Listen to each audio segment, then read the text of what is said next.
So if you saw the question today and the title, or clicked on this video without looking at the title for some reason, I am going to talk today about what you drink on a diet that consists of ruminant meat, water, and salt. I know it seems like I just said it, but I understand there's more to that question than just the what do you drink, water. So thanks for joining me this morning. Let's talk about it.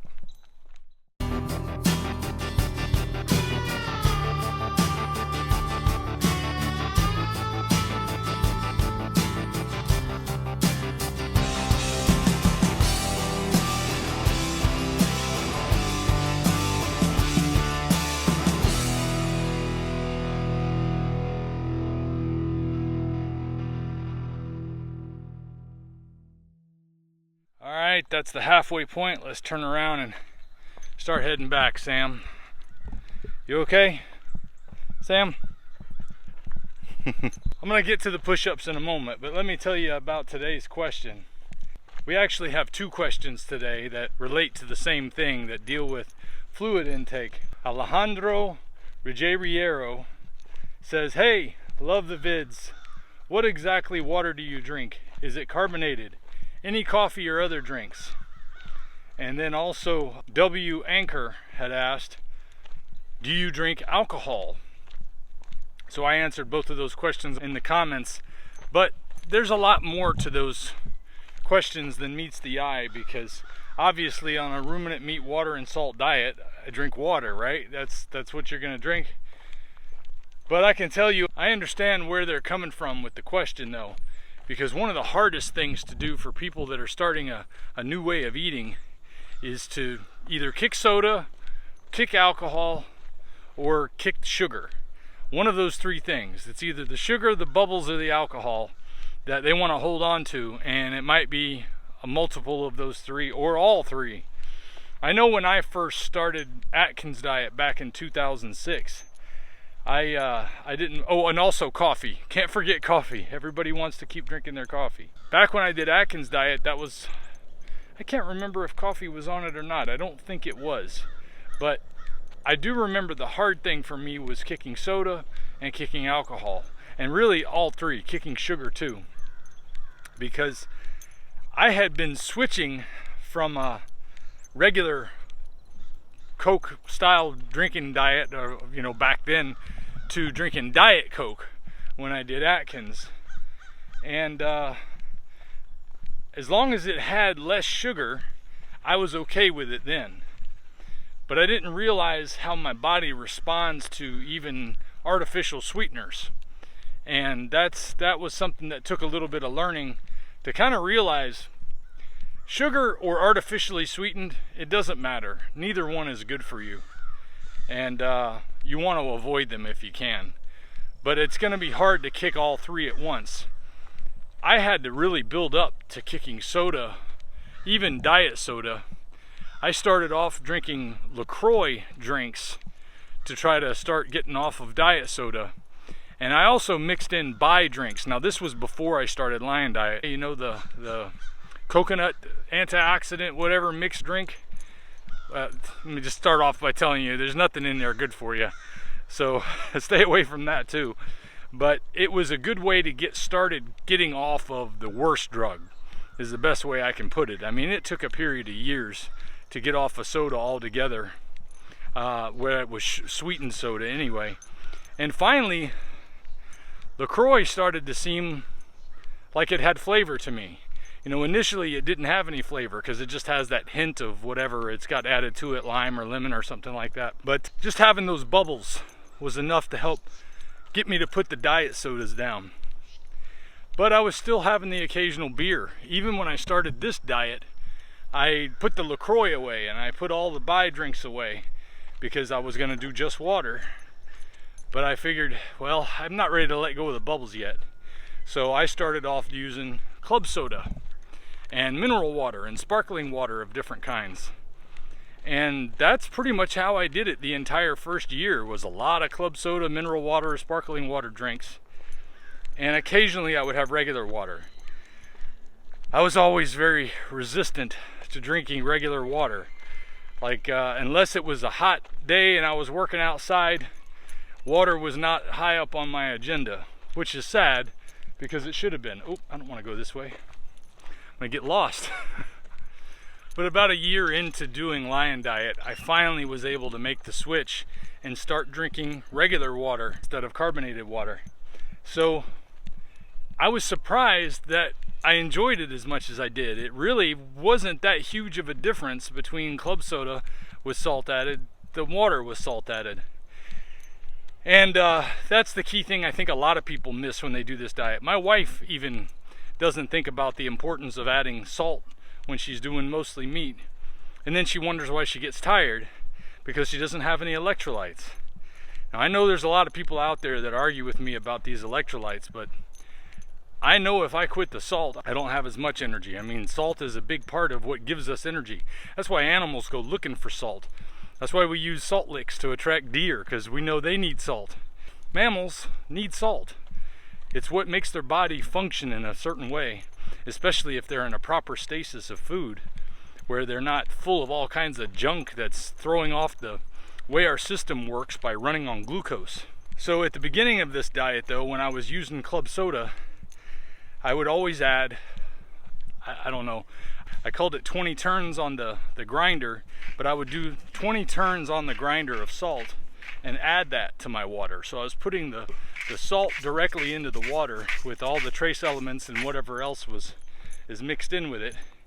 And I would usually wind up with a little bit of grit at the bottom of the glass when everything was said and done. And I would just avoid drinking the last swig because I'm thinking to myself, well, if it didn't dissolve, it wasn't salt. It's probably some other trace mineral or sand, and I don't need any extra of that. So I just would avoid that for the first year. Once I went to regular water, I started to realize I want to get rid of the grit. And then I started using Soleil water. And I made a video specifically about making Soleil water, where you take salt crystals and put them into a glass container to allow the water in the glass container to soak up as much salt as it possibly can until it gets saturated with salt. Because once the salt is in the water, there's no more salt can be added to it. So even if you put too much salt in the glass, they're just going to sit down there at the bottom of the glass as rock crystals until you add more fresh water to allow it to have to soak into that water to become soluble. This would allow me to be able to put a few ounces of Soleil water into my either club soda or regular water, because now club soda is a treat for me. If I go out with family or friends, we go out to eat or somewhere like that, I'm going to order a club soda because that's my treat. I don't need a beer anymore. Now, when I first started the diet, I did still associate drinking alcohol with something a little bit outside of the diet. Like, it's not, this is not about eating, this is not about consuming, this is about fun time, this is about pleasure with friends and family. Well, eventually I came to find that having something to drink was just as bad for my gut and other problems as I could have hoped for. It was just as much of a problem for my gut as other things that I was avoiding. So I decided I need to cut out the drinking. And eventually I did. December of last year, after almost a little over 11 months, I had my last drink, which is great because alcohol is not cheap to buy. It's not good for your body. It doesn't lead to good things. I mean, when I was younger, I spent a lot of time drinking. And you know, when I look back, if somebody would have asked me, do you drink too much? Do you have a problem with alcohol? I would have said, no, I'm no different than most people. I go out and have a few drinks, and I may have a drink at night when I get home.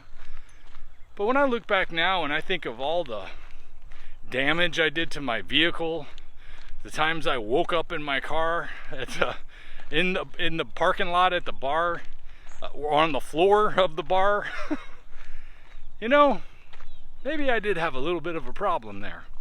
And it's one of those things where it just surprises you when you realize, damn, I've been my own worst enemy on this the whole time. And it just sunk in. You don't need alcohol.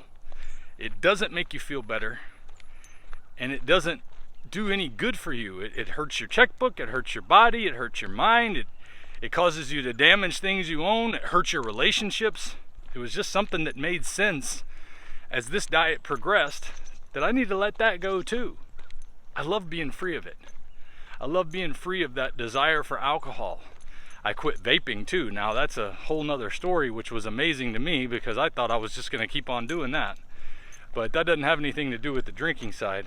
Now I have started adding a little bit more than just salt to my water. My favorite thing in the morning, oh, and let's touch on coffee because that deals with this. Initially, I tried to add coffee back into my diet about 8 months in, and I did it for a while with butter and salt in the coffee, so I have what was called bulletproof coffee. I didn't use MCT oil though, which is another ingredient of bulletproof coffee. And I love the way it tasted, and I love the way it made me feel in the morning, but it would cause me to have flare-ups in my gut problem. So I wasn't sure if it was the butter. I didn't want to attribute it to the coffee. I thought it could be the dairy product. So I removed the butter for a while and stuck with the coffee and still had the issues. And then I just quit both butter and coffee for a while. Later I added butter back in, and I found that I do well with grass-fed, grass-finished butter. But I realized after several tries more with coffee, I just couldn't break that relationship. That, yeah, I'm gonna leave coffee behind. I know I've said it before, and I've said it again because it's come back, but I don't see it coming back again now because I've gotten just comfortable having hot water with salt, and sometimes I'll even put some butter in that. That's very rare. But the one thing I've added since then that kind of replaced my coffee is I started having Relight in the morning with my first water of the day, so I can get a good mix of electrolytes when I first wake up in the morning. This morning was no exception. You can see here, I look like something the cat dragged in this morning. I just was not ready to get up and get started today. I sat down and made my Relight mix, had a drink, and that was my coffee today. That was my wake-up boost. But I still didn't wake up right away. I started doing my push-ups, as you can see here, and everything in my body was saying, I don't want to do this. I want to just go lay down. I don't feel like it. I'm a little sore because I've been putting my body through it for the past 10 days or so. And I took a break for a long time before that, so I'm coming back to doing what I'm supposed to be doing. But it pepped me right up eventually. You know, I pushed through those 5 sets of push-ups, and by the time I got to the last set here, I only did 15, and I didn't do any Superman stretches afterward because I was done. I was already trying to talk myself out of going for this walk. And I said, no, okay, I'm gonna at least do a mile. But because I started so early, the sun didn't come up. I'd already gone a mile by the time I started thinking about what I was gonna say. And I said, you know what? Because that's 2 miles if I gotta go back. I might as well just push on and do the whole 3 miles. Got my 1.5 miles in, and now I'm on my way back. But I feel awake now. I feel like I normally do when I exercise. So pushing through really worked out today. And a lot of that is thanks to the Relight electrolytes I got from Redmond. And by the way, if you want to get some of those electrolytes from Redmond, or any of the salt that I use, or any of their other products for that matter, they've got some great other things out there. Go to redmond.life and use my coupon code Dante, D-A-N-T-E, to get 15% off your order. And you can order your own Redmond salt, Relight, bentonite clay. There's all kind of stuff they have available there. They even have toothpaste. I'm trying it out, but I haven't had a chance to really give you a report on it yet. So to sum up, what do you drink on Lion Diet? Water. Water, and I usually add salt to it, whether it's directly or using Soleil water. That's your goal. That should be your goal when getting started. Now, switching to a diet like this is going to be hard for a lot of people. I had already pretty much kicked regular sodas, you know, Coca-Colas and Pepsis and things like that were already a memory for me. So if you're coming into this diet and that's normal for you, you might have a bit of a transition period. But things like drinks that are sweetened with artificial sweeteners, I don't recommend for making the transition, because it doesn't really do as much different as you think. Your body's still reacting as if there's sugar in there, but you're not getting real sugar. It's hard for me to describe, but just understand that your pancreas is working hard to deal with sugar because it tastes that sweetness. But you want to kick the sugar immediately if possible. And I wouldn't use artificial sweeteners if you can help it, because it really doesn't accomplish what you're hoping to accomplish. You'll stay addicted to the sugar and you'll keep drinking diet sodas. Your pancreas will keep working overtime to produce insulin, and you're defeating the purpose. Now you can try something like LaCroix and see if that'll work for you, but eventually, first of all, it's probably not going to taste like anything, no matter what the flavor says it is to you. But eventually, if you do this long enough and you stick with water long enough, you'll find you don't need all that. I am so surprised that I can drink water now and be happy. And if a reformed carbohydrate addict like me can do it, you can do it too. And it took me a while to kick the alcohol too. So if you're having a hard time kicking it, don't kick yourself too much for it. But keep in mind, it's holding you back and it's hurting your body. So as you're progressing with this diet and you're constantly doing things that are designed to be good for your body, it'll get easier to say, you know what, I don't want this anymore. And at some point, you'll not only realize that you don't want it, but it'll not make you feel good like it does now. You know, it'll be like that first drink you ever took where you go, ooh, what was that? You know, when you were a kid and tried out your dad's drink. Something like that. But I don't miss it. I don't miss the alcohol. I don't miss the soda. I love loving water. And I still have my club soda as a treat. I add Soleil water to my water. I'll use salt still in a pinch if I'm in a place where I don't have any. I'll even use margarita salt if I have to, if I'm out with friends, to add to the water to make it, to the club soda, to make it taste a little bit better. Because I love the taste of salt in my water. And some people say they can kick salt altogether eventually too. I don't know about that. For me, that's not been a possibility, because I know I need it with the activity I try to get every day. But I think that just about wraps up everything I got to say about what I drink on this diet. I hope it helps, and I'll see you next time. If we pay extra, could we maybe get some grease or fat? And if you're on Facebook, come over to Ferrigno Freedom page and join us in the conversation. I'll see you there.